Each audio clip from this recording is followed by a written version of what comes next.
I first bought my 2022 Sur-Ron X Black Edition e-bike motorcycle back in January of this year down to my Georgia country property. And when I first took it out of the box and set it up, I'm like, dude, did I waste $4,200 on this thing, man? It looks like a mountain bike. How much fun can I have on it? And when I first rode it, I ripped the throttle thinking it's like a toy. And I looped a wheelie and crashed it. I'm like, dude, this thing is quick and torquey, man. This thing could be fun.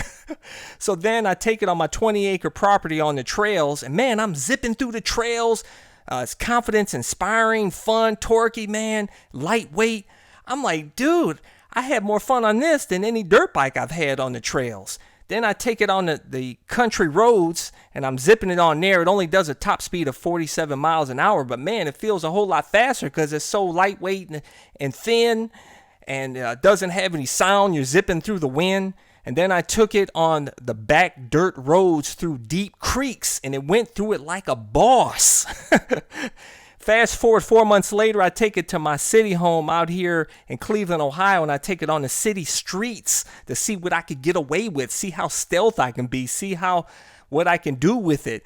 Then I take it on bike paths that are meant only for bicycles and see if I can get away with that. Then on the city sidewalks. Then I took it on a mountain bike trail meant for mountain bikes only that's 3 miles long and crashed on it. In this video, I'm going to give you a real world review after 4 months of owning the Sur-Ron X and let you know if it's legit or not. Let's go for a ride. Subscribe today. Whatever bike you ride, make sure you're wearing the gear to stay safe out there. And I have some links to some awesome gear if you want to get it, like this armored hoodie, which is awesome. My super lightweight carbon fiber helmet that comes with an automatic tint shield, my motovlog camera, shorty gloves, airbag vest to help keep you safe. I have links to all my gear in the description and comment section of this video. Oh man, this thing is awesome. This is so sick. First off, I want to tell you the reason why I bought the Sur-Ron X. First off, I wanted to try an electric motorcycle because I used to talk a lot of crap about electric bikes. And I say, hey, I need to try an electric motorcycle, but I don't want to pay a ton of money. I don't want to have to get a license plate. I don't want to have to get insurance for it. I want to be able to ride it anywhere on the trails on my property, take it to Cleveland, ride it on the Cleveland city streets, ride it on bike paths, ride it on mountain bike trails, take it to the motocross track, do anything and everything with it, and yet y'all don't have to do any maintenance, no valve checks. I don't have to add gas to it or anything. It's cheap to power up with electricity. It only takes 3 hours to charge up. I tell you, it's very versatile. That's why I bought it. Although this bike can only do 47 miles an hour top speed, it only weighs 100 pounds, so you feel like you're going quicker than you are. But you can make it faster. You can upgrade to a bigger battery and upgrade the controller, and this bike can do 80 miles an hour, which would be terrifying on this little bike. But hey, I'm going to take it to the city of Cleveland here, and let's see how stealth I can be out here and everything that I can do on it and give a real world test. Let's go. What I love about this Sur-Ron X is I can roll it out of my garage, into my backyard, and through the HOA field to cut to the street really quickly. It saves me time because this thing can ride off-road. Okay, now that I'm on the city street here, this is a Cleveland city street, 2-lane road, 35 miles an hour speed limit. I'm riding closer to the white line because that way if there's a cop, I roll by, it looks like I'm on an e-bike here. But you have to be careful, though, because if you're going faster than 25 miles an hour, they can cite you for not having a registration because it wouldn't be street legal. In order to keep it a street legal, I guess, e-bike or whatnot, where you don't require registration, it has to do 25 miles an hour or less.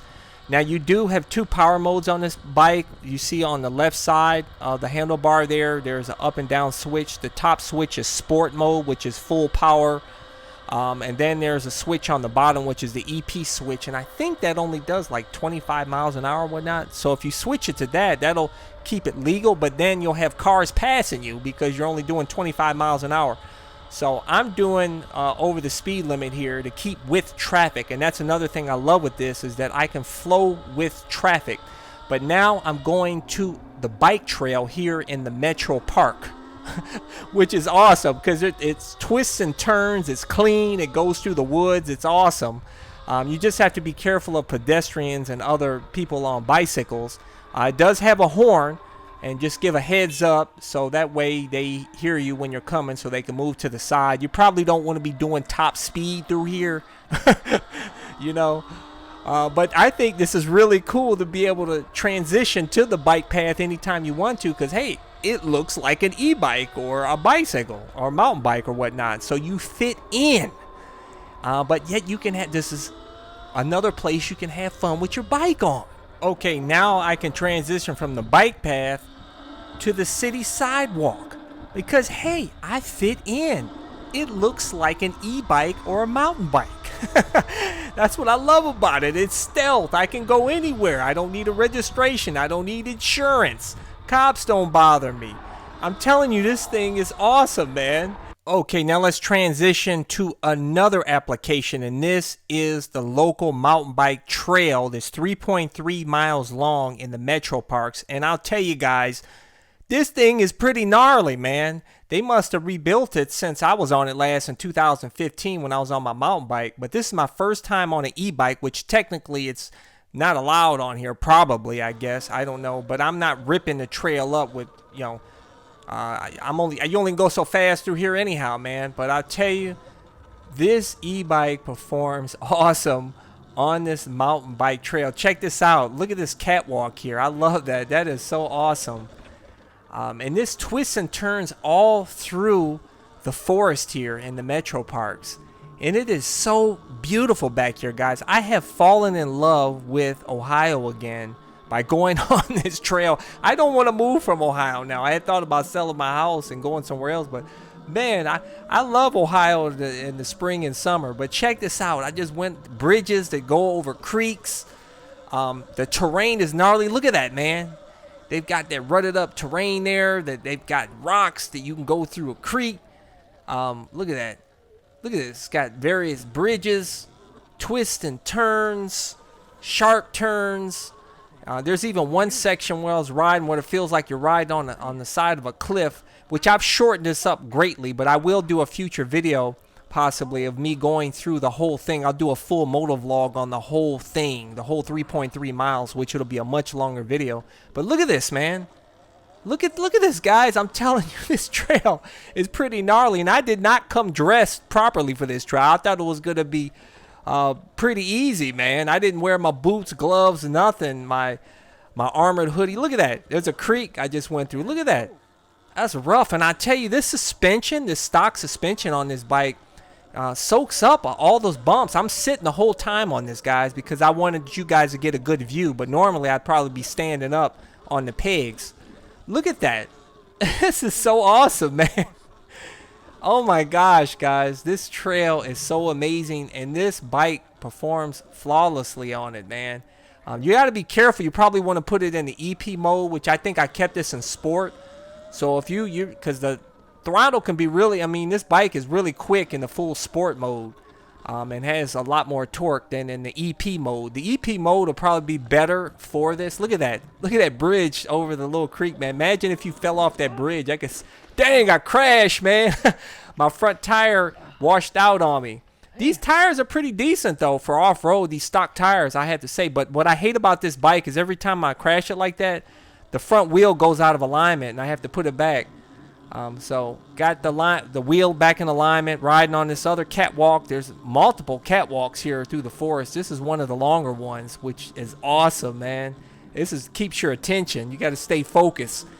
You don't want to ride off of this. It could possibly set you up for an effed up day in the wrong area. But look at that. It's so beautiful back here, guys. And this is awesome because this trail is not policed or monitored. It's free. So there's not going to be anybody telling me, hey, you can't have an e-bike back here, you know, unless it's another rider or something. Look at that. Look at the terrain, dude. I'm telling you, man, it's gnarly. Look at this cool bridge going over the creek. It's so sick, man. Dude, I can't wait to go back on this trail, man. This is my first time, so I was going very slow, and I actually didn't do the whole thing because I missed a turn. Okay, now to give my final thoughts after 4 months. The number one thing I love about this bike is that it's a stealth electric motorcycle and great bang for your buck. I only paid $4,200 delivered to my door, as we're a KTM Free Ride, which is an electric dirt bike.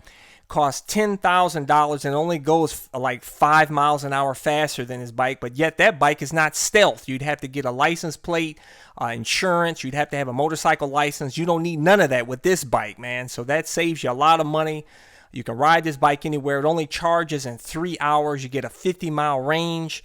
The 47 miles an hour top speed is adequate. You can ride it on the city streets and keep up with traffic. It's plenty for riding off-road. The suspension is adequate. Seats comfy. The tires are adequate.